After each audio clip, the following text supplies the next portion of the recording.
Ramdam ko ang pawis na tumutulo sa mukha ko habang nakatitig sa kanya. Lalong humigpit ang pagkakahawak ko sa magazine. Sa ano po? Sa cabinet lang po kasi nagpatulong lang sa akin si Aling Nora kanina. Ah, ganun ba? Patingin nga. Sabi niya na siya namang kinabog ng dibdib ko. Inangat ko ang magazine, saka itinapat sa mukha niya. Mahigpit pa din ang pagkakahawak ko rito. Sinipat-sipat niya ito. Mahilig ka bang magluto?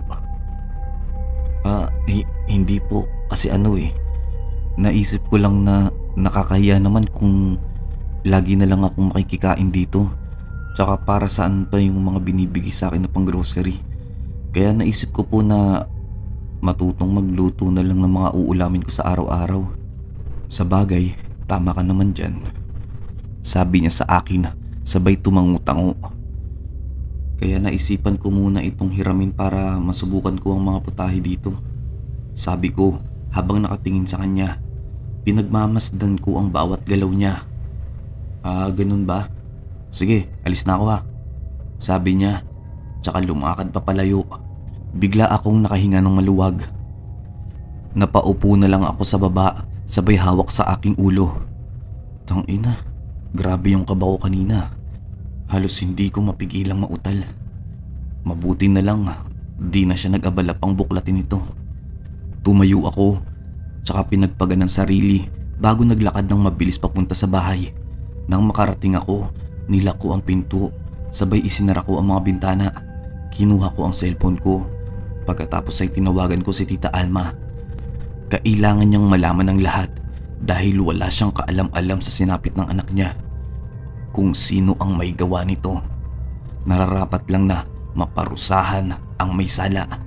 Wala man si Leon dito, alam ko namang impyerno ang bagsak niya dahil sa hindi makataong ginawa niya. Halos di makapaniwala si Tita Alma sa lahat ng sinabi ko sa kanya. Hindi niya lubos akalain na ang asawa niya pala ang gumawa nun sa anak niyang si Fiona. Nahimatay pa siya sa sobrang pagkagulat, kaya si Ate Lisa na lang ang nakausap ko na anak niyang panganay na kasama niya sa Canada. Kaagad na nagpabook sila ng flight pauwi ng Pinas kasama ang anak niya na si Ate Lisa. Kumilos na rin kami rito ni Aling Nora. Pinaalam namin sa pulis ang mga nalalaman namin kung saan ang pulis na ito ay yung dating humawak sa kaso ni Fiona. Natuwa nga siya dahil sa tagal-tagal ng panahon ay mawawakasan na ang kasong hindi niya matapos. Binigay ko na din ang ebidensya na hawak ko para napatunayang totoo ang sinasabi ko dahil hindi talaga siya naniniwala sa mga sinabi ko nung una.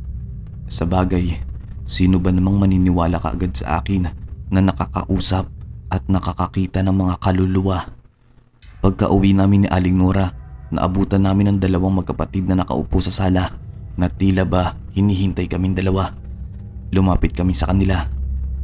Kumain na ba kayo? Tanong ni Aling Nora sa kanila. Tapos na po. Kamusta po ang lakad nyo? Makukulong na po ba ang may sala na si Mang Lito? Kaagad na sinabi ni Leo. Nagulat ako dahil alam na pala nila. Marahil sinabi ito ni Aling Nora. Hustisyang matagal na niyang inaantay, sabi ni Aling Nora habang umiiyak. Niyakap niya si Leia. Hindi ko akalaing mismong daddy pa natin ang gumawa nun kay Ate Fiona. Nasusuklam ako sa kanya. Hindi natin siya daddy. He doesn't deserve na tawaging daddy dahil nasusuka akong isipin na siya ang daddy ko. Napakahalang ng bituka niya. Tama lang pala sa kanya na mamatay na siya. Dahil kung hindi, baka may iba pa siyang gagawa ng masama. Galit na sabi ni Leo na napaluha na din. Napahawak na lang ako sa noo ko. Ramdam ko ang galit na nararamdaman nilang magkapatid. Kaya naman, di ko sila masisisi kung ano pa ang masasabi nila. At yung Mang Lito na yan, isa pa yung hayop na yan. Akala mo matino at mabuting tao, yun pala, isa palang kriminal. Hindi sila tao ni Dad. Mga halimaw sila. Halimaw! Sigaw naman ni Leia. Niyakap na lang siya ni Aling Nora habang hinahagod ang likod upang mapakalma ito. Kuya Mark, Tawag sa akin ni Leo kaya napatingin ako sa kanya. Bakit hindi pa umaalis si Ate Fiona nun? Kung ganun pala ang ginagawa ng hayop naming ama sa kanya. Kung umalis sana siya nun, siguro buhay pa siya ngayon at masaya ang pamilya namin. Bumuntong hininga ako bago magsalita. Sa tingin ko kasi, walang lakas ng loob ang ate mo. Napakabait ng ate mo. Ayon na din sa sinabi sa akin ni Aling Nora. Hindi niya kayang iwan ng mama niyo dahil baka kung ano pa ang gawin ng papa niyo sa kanya. Tsaka pinagbantaan ni Leon na papatayin niya ang mama niyo kung aalis si Fiona. Siguro dahil bata pa rin si Fiona kaya takot siya. Hindi ko naman masisisi ang ate niyo. Napakahayop. Nagagawa niya pang idamay si mami sa kahayupan niya. Halimaw talaga siya. Halimaw. Dapat lang na mapunta siya sa impyerno. Doon siya nababagay. Mga ilang oras din kaming nasa sala para pakalmahin ang dalawa. Nakatulog si Leia. Siguro dahil sa sobrang tagal ng pag-iyak nito. Si Leo naman ay nasa kwarto na niya. Hindi ko alam kung gising pa ito. Mark, sabi ng tita mo bukas na daw kaagad ang flight nila pauwi dito. Sabi ni Aling Nora. Opo, bukas na po kaagad. Hindi na sila magpapasundo sa airport. Maghintay na lang daw tayo dito. Umangat ako ng tingin sa may kisame bago muling nagsalita. Hindi ko alam kung ano ang mangyayari bukas. May halong ka ba na may saya na din dahil sa wakas matutuldukan na rin ang kaso ni Fiona? Masaya ako dahil nakatulong ako sa kanya. Nakatulong itong kakayahan ko na akala ko dati ay isang sumpa sa akin dahil hindi ako mapalagay kapag nakikita ko sila. Tinapik niya ako sa balikat. Ngayon alam mo na kung bakit ka binigyan ng ganyang kakayahan. Sana gamitin mo yan sa mga kaluluwang katulad ni Fiona. Tulungan mo ang nararapat tulungan, Mark. Oo, alam kong hindi ito madali. Hindi madali ang pagtulong na gagawin mo pero nakakapanatag ito ng loob na nakatulong ka. Opo, Aling Nora. Makakaasa po kayo. Mabilis na lumipas ang gabi. Kinabukasan, nang matapos ko na ang lahat ng kailangan kong gawin, dumiretso agad ako kila Leia. Nang makapasok ako sa loob ng kanilang bahay, nagulat ako na makita ko si Mang Lito na nakaupo sa sala. May sugat ang labi nito na parabang sinuntok ito sa muka. Napakahayop mo, Mang Lito. Hindi ko akalain na buong buhay namin kasama lang pala namin ang kriminal sa bahay na ito. Ang lakas ng loob mong manatili pa sa amin at mamuhay ng normal na parabang walang nangyari. Parang wala kang ginawang karumal-dumal na krimen sa amin. Paano mo nagagawa yun? Paano mo nagagawang ngumiti at maging masaya sa kabila ng krimeng ginawa mo? Paano ka nakakatulog ng mahimbing sa araw-araw? Paano ka nabubuhay sa araw-araw? Galit na sabi ni Leo. Akmang aamba ng suntok si Leo kay Mang Lito pero pinigilan siya ni Aling Nora. Niyakap niya ito sa kanilayo kay Mang Lito. Nakaupo lang habang nakayuko si Mang Lito. Patawarin niyo ko. Alam kong walang kapatawaran ng ginawa ko. Oo, ang tanga ko dahil nagawa ko yun sa kapatid mo. Hindi ko naman talaga ginusto yun eh. Pero wala na akong magawa. Dahil wala na ako sa katinuan nun. Wala na ako sa katinuan nun dahil sa droga na pinilit sa akin ng ama niyo. Droga? Tanong ni Leo. Oo, gumagamit ang ama niyo. Sa totoo lang, isa siya sa malakas kumuha dito. Nahuli ko siya noon na gumagamit. Pinagbantaan niya ako na papatayin niya ang buong pamilya ko kapag nagsumbong ako. Simula noon, sinasama na niya ako sa pagkuha ng mga ganyan. Tapos pinipilit pa niya akong gumamit. At ayun na nga, kapag wala na ako sa katinuan ay nagagawa ko ng halayin si Fiona. Pero hindi ko kinaya yung ganun. Kaya umayaw ako pero nung araw na yun, alam kong nasa iyo yung ebidensya na yun. Di ba, Mark? Sabi ni Mang Lito sabay tingin sa akin. Yung magazine na hawak mo kahapon. Alam kong nandoon yung larawan kung saan kinuhaan kami ni Leon nun. Inutos niya sa akin na halayin ko si Fiona. Tumanggi ako nun ngunit nakatutok ang baril sa akin. Kaya wala na akong magawa. Sabihin niyo na wala akong kwentang tao dahil wala akong nagawa. Pero paano naman ang pamilya ko kapag namatay ako? Ayoko din naman silang madamay dahil talagang ang pumatay ay si Leon. at dahil sa mayaman sila, kaya binabayaran niya lang yung mga tao na lilinis sa dumi niya. Nanatili kaming nakatitig kay Mang Lito. Talaga palang kriminal si Leon. Talagang gawain niya ito. Ginagamit pa niya ang yaman niya para lang mapagtakpan ang kahayupang pinaggagawa niya. Sadyang minahal niya lang si Ma'am Alma, pero hindi niya talaga tanggap si Fiona. Kay Ma'am Alma lang siya mabait. Sabihin na nating sa kanya lang siya nagiging tao, pero halimaw talaga siya. Hindi siya nakilala ng lubusan ng mama niyo. Binulag niya din sa pera at kayamanan ng mama niyo. Hindi ko din masisisi ang mama niyo dahil gusto niya na mabigyan kayo ng maginhawang buhay. Kaya naging abala siya sa mga negosyo nila noon. Sa bahay na tinutuluyan mo, Mark, diyan mismo natagpuan ang bangkay ni Fiona.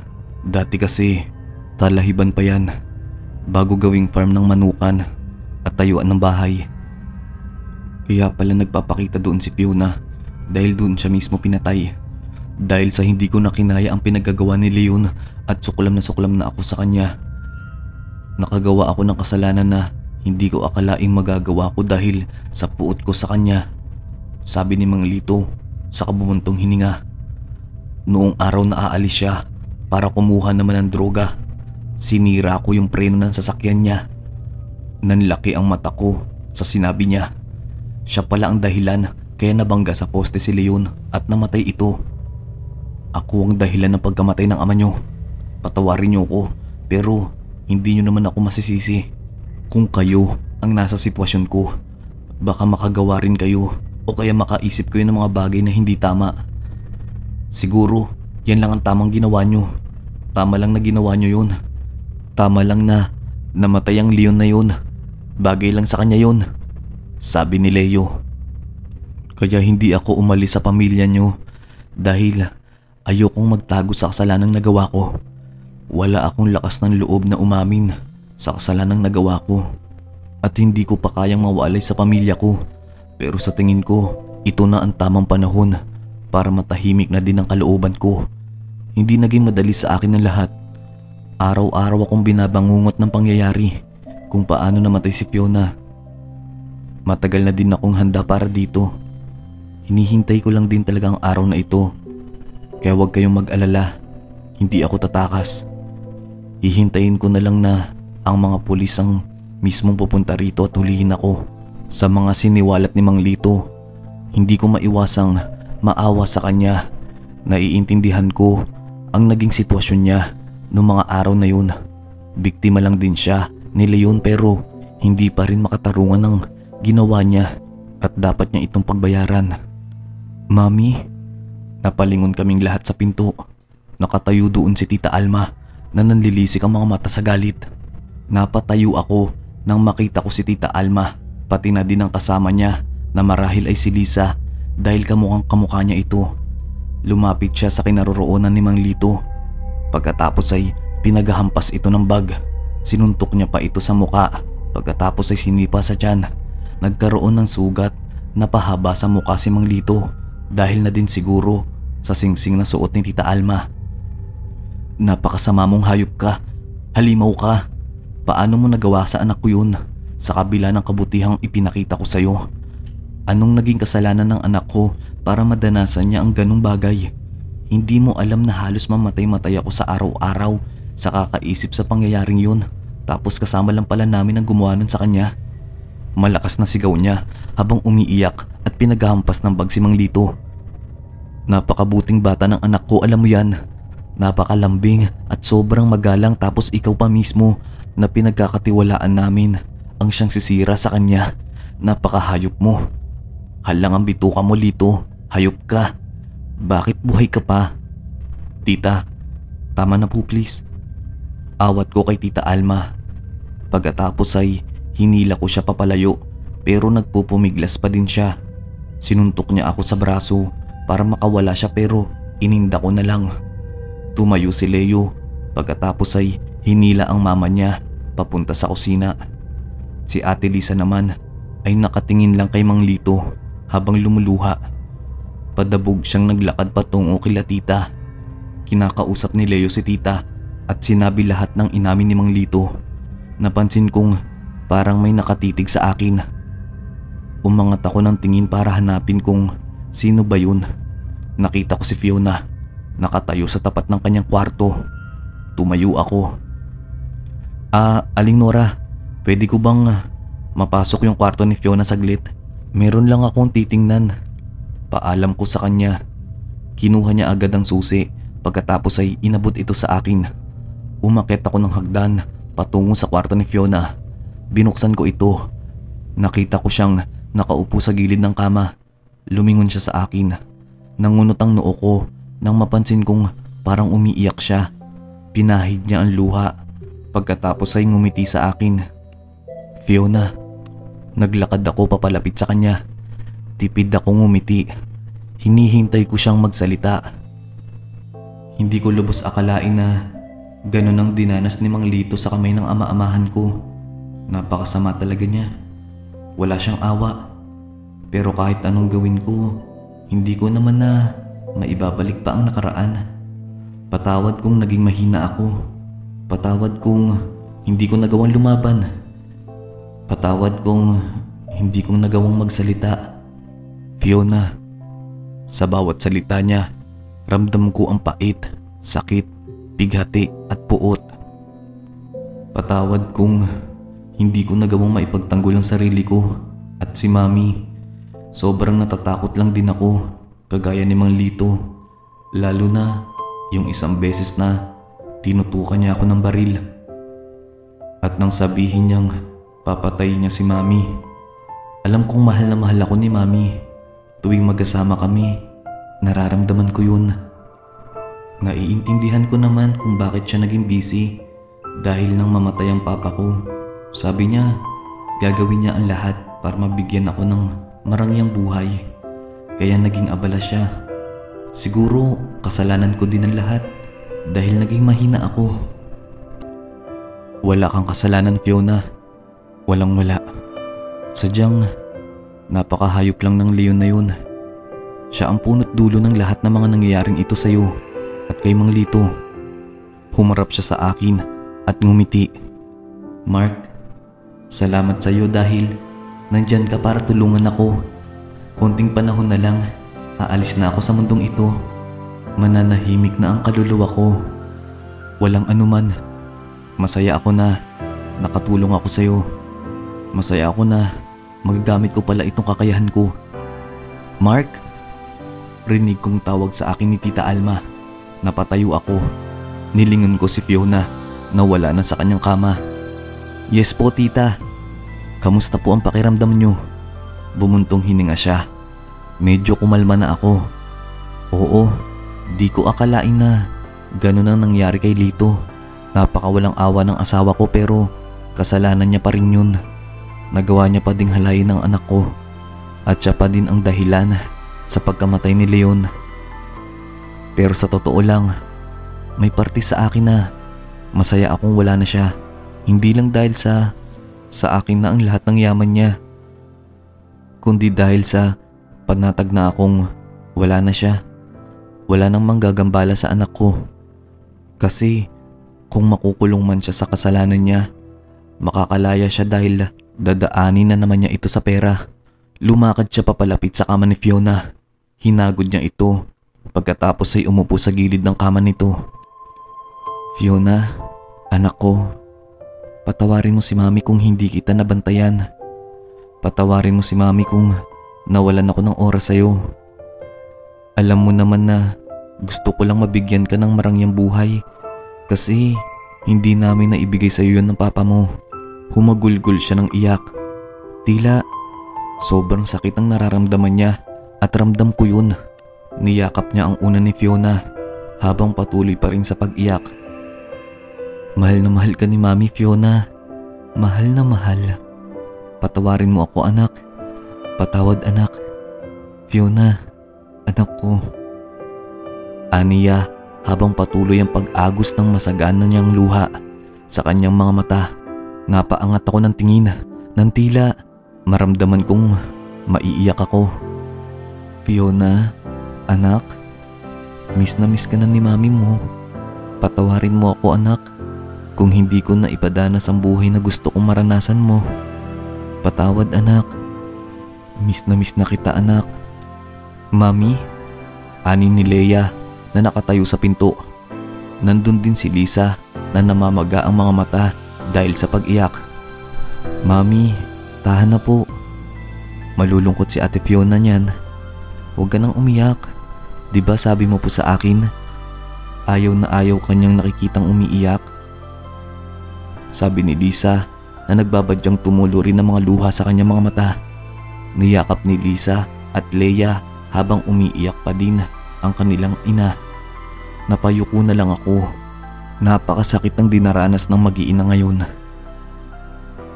Inangat ko ang tingin ko at nakita ko si Fiona na nakayakap sa kanila. Nakangiti ito na para bang ang saya-saya niya. Mami, nandyan na po ang mga pulis. Nakaposas na po si Mang Lito. Kailangan na po nating sumama sa kanila para maayos na po ito. Sabi ni Leo, tsaka naglakad papalapit sa amin. Sige, bababa na ako. Ani ni Tita Alma, tsaka naglakad palabas ng kwarto ni Fiona. Sumunod na din ako sa kanila. Tumingin sa akin si Manlito, tsaka mapait nang umiti. Dama ko ang lungkot na nararamdaman niya. Naglipat siya ng tingin kay Tita Alma. Ma'am, alam kong walang kapatawaran ng ginawa ko pero humihingi ako ng tawad sa inyo. Patawarin niyo po ako, ma'am. Patawad po kung naging mahina ako. Mahal ko lang po talaga ang pamilya ko. Patawarin niyo po akong lahat. Handa po akong tanggapin ang lahat ng kaparusahan kong ito. Ma'am, salamat po sa kabutihan niyo. Hinding-hindi ko po ito makakalimutan. Sabi ni Mang Lito habang tumutulo ang kanyang luha. Hinila na siya ng mga pulis palabas pagkatapos ay isinakay sa sasakyan. Sumunod na din silang pamilya. Lumingon sa akin si Tita. Mark, ikaw muna ang bahala dito. Aalis na kami. Salamat. Sabi niya sabay sakay sa kanilang sasakyan at pinaandar ito. Sa wakas, matatapos na ang kaso ni Fiona.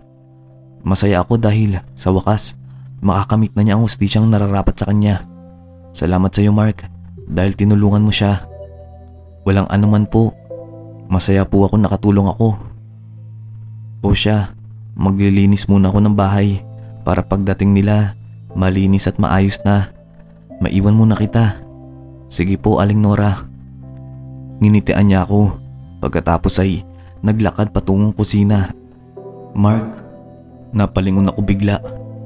Nakita ko si Fiona na nakatingin sa akin. Nilapitan ko siya. May ipapagawa sana ako sa iyo. Ano yun? Kunin mo lahat ng teddy bear sa kwarto ko at sunugin mo. Pati na din yung lahat ng damit sa isa kong cabinet. Basta, wag mong gagalawin yung mga gamit ko sa cabinet ko na itim. Lahat kasi yun ay bigay ni Mami sa akin. At yung lahat ng ipapasunog ko sa iyo, lahat yan bigay ng ama-amahan ko. Sige, kukunin ko na. Mabilis ang pangkilos ko. Naghanap ako ng malaking eco bag. Pagkatapos ay inilagay ko doon ang mga gamit ni Fiona. Saan mo dadalhin yan, Mark? Tanong sa akin ni Aling Nora. Sa bahay po. Susunugin ko po ito sa likod ng bahay, sabi sa akin ni Fiona. Ah, ganun ba? Marahil yan yung mga binibigay sa kanya ni Leon noon. Kapag sinasaktan niya kasi si Fiona. O di kaya nung hinahalay niya ito, nagugulat kami. Marami siyang binibigay na damit at regalo kay Fiona. Pati na rin pagkain. Siguro nga po. Sige po, kailangan ko na po itong sunugin. 3 araw ang lumipas.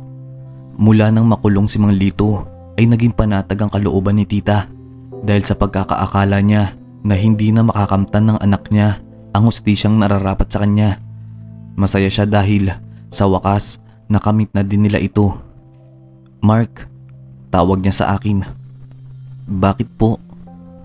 Salamat sa lahat. Napakalaking tulong mo sa amin. Bilang gantimpala, sayo na ang lupain dun sa Manukan. Sayo na din ang Manukan doon para maging business mo na din. Kay Fiona nakapangalan ng lupain na yun. Ikaw na ang bahala kung anong gusto mong gawin doon. Kung patatayuan mo ba ito ng magiging business mo or if you want to sell it, it's up to you. Medyo may kalakihan yun kaya malaking halaga ito kapag nabenta mo. Nauna magiging masaya si Fiona kasi nakatulong ka sa kanya. Pero tita, parang sobra-sobra naman po yun. Parang milyon po ata ang halaga nun. Yes, pero deserve mo yun. Don't worry.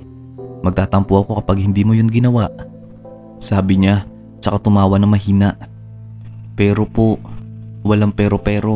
Manahimik ka dyan, Mark. Huwag mo akong galitin. By next week, aasikasuhin natin yan para matransfer na sa pangalan mo. Wala na akong nagawa pa kundi ngumiti na lang. Salamat po, tita. Ngumiti siya sa akin. You're welcome. Halika na. Aalis na tayo. Sabi niya, sabay lakad papunta sa kanyang sasakyan. Pupunta kami ngayon sa puntod ni Fiona. Sa wakas, mapupuntahan ko na din ang puntod niya. Maaari ko na siyang dalawin. Pagkarating namin, kaagad na bumaba silang pamilya. Naglagay sila ng mga bulaklak at nagtirik ng kandila. Mabuti na lang, malapit lang ito sa amin. Kaya madadalaw ko siya anumang oras. Fiona anak, dito na si Mami. Sana masaya ka kung nasaan ka man ngayon. Mahal na mahal ka ni Mami. Mahal na mahal ka ng mga kapatid mo. Sayang, hindi mo na naabutan sina Leia at Leo. Hello po ate. Masaya ako na nabigyan na ng katarungan ng pagkamatay mo. Mahal ka po namin nila ate at kuya. Di man kita nakita at nayakap ng personal, pero alam kong napakabait mo. Sabi ni Leia habang yakap ang mami niya. Kinausapan nila ang puntod ni Fiona habang ako naman ay nakatayo sa tabi, nakatanaw sa kanila. Hindi na sumama si Aling Nora dahil sumama ang pakiramdam nito, kaya nagpahinga na lang muna siya. Sa kanilang tabi, nakatayo si Fiona habang nakangiting nakatanaw sa kanila. Niyakap niya ang mga ito. Fiona anak, aalis na kami. Babalik na lang kami ulit dito ha. Mahal na mahal ka ni Mami. Nakangiting sabi ni tita, saka tumayo na sila. Nilapag ko ang bulaklak na dala ko sa puntod ni Fiona habang nakatitig sa kanyang lapida. Mark, matatagalan ka pa ba dyan? Hintayin ka namin. Sabi ni tita sa akin. Mauna na lang po kayo. Magko-commute na lang po ako. Malapit lang naman po eh. Dito lang po muna ako saglit. Sigurado ka? Opo, salamat po. Sige, ingat ka sa pag-uwi ha. Aniya, sabay kaway pa. Tinanaw ko na lang ang sasakyan nila papalayo. Napabuntong hininga ako. Pagkalingon ko, mayroong nakatayo habang nakangiti. Maaliwalas ang kanyang muka at napakaganda niya sa suot niyang bestidang puti. Aalis ka na ba? Oo, salamat sa pagdalaw sa puntod ko. Ikaw na ang bahala sa pamilya ko, Mark. Pakisabi na lang na mahal ko sila. Oo naman, huwag kang mag-alala. Susuklian ko ang lahat ng kabutihan nila sa akin. Salamat sa lahat, Mark. Mag-iingat ka palagi. Alagaan mo ang iyong sarili. At sana marami ka pang matulungan kagaya ko. Gamitin mo ang kakayahan mo para makatulong ka pa. Oo naman, makakaasa ka. Salamat, Mark. Paalam. Pagkasabi niyang iyon ay unti-unti na siyang naglaho na parang usok na sumasabay sa ihip ng hangin. Napangiti na lang ako. Kay sarap sa pakiramdam na nakatulong ako sa kanya. Makakaasa ka, Fiona, na simula ngayon tutulong na ako sa mga kaluluwang nangangailangan ng tulong. Sabi ko sa aking isipan pagkatapos ay naglakad na papaalis. Maraming salamat, Fiona. Dahil sa'yo, marami akong natutunan habang nabubuhay pa ako sa mundong ito.